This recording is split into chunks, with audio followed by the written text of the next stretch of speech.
The 1996 Mount Everest disaster was a tragic event on Mount Everest during the climbing season. Several climbers lost their lives in a series of events that unfolded during summit attempts. This was the year of the infamous 1996 Mount Everest disaster, an ill-fated expedition that unfolded on the treacherous slopes of the world's highest mountain. In the spring of 1996, Mount Everest was set to witness an influx of climbers worldwide. Everyone was more than eager to ascend to its peak. During the unfortunate tragedy, climbers from various countries, including the United States, New Zealand, South Africa, and others, attempted to summit the highest peak. Among them was a group led by renowned filmmaker David Brashears as part of the IMAX team, capturing the climb on film. Two of the largest groups to take on the climb were Mountain Madness and Adventure Consultants.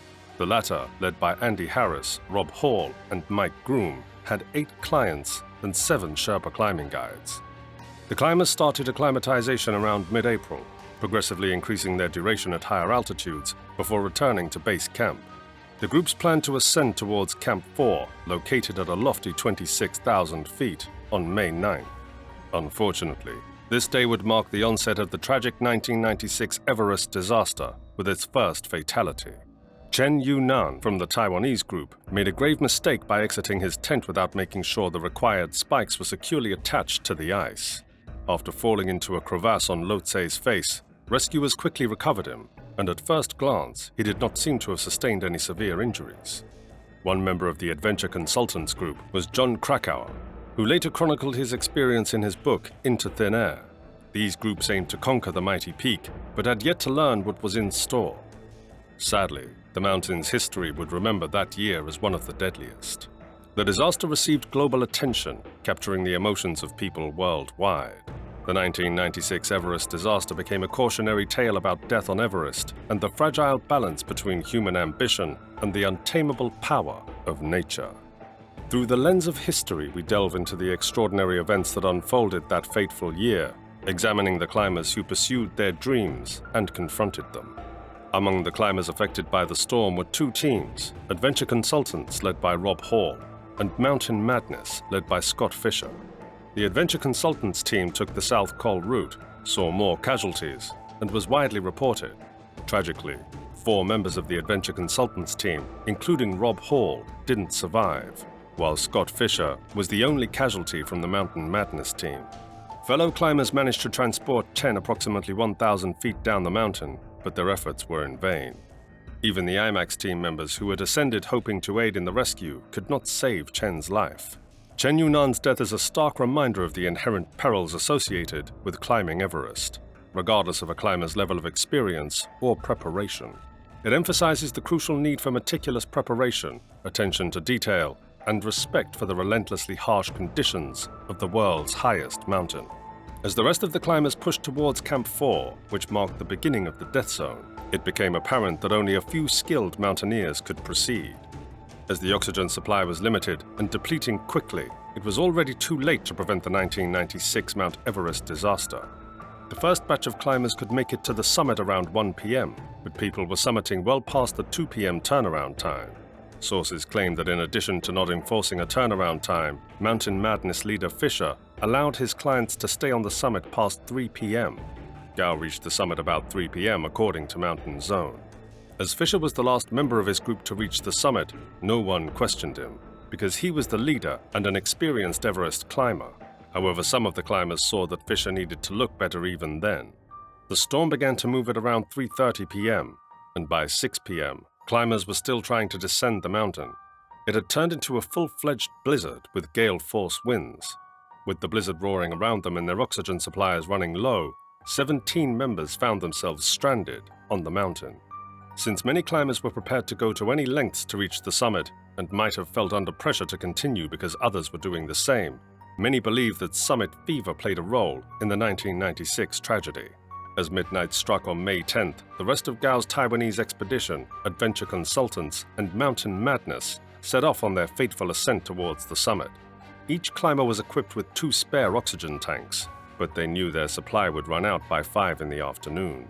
This means they had no choice but to descend after summiting quickly. Unfortunately, the groups faced several delays.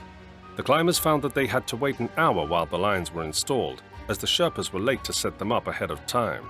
Moreover, the lack of experience among some climbers also slowed progress.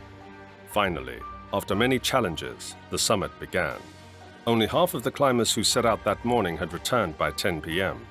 According to ThoughtCo, after a group of climbers managed to descend the mountain, they discovered Beck Weathers. Weathers had been employed by Hall's adventure consultants, but he was left stranded at 27,000 feet after suffering a brief blindness.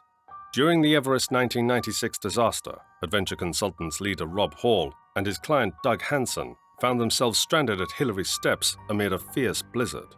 Hansen had collapsed, and Hall decided to stay with him while contacting base camp to explain the situation.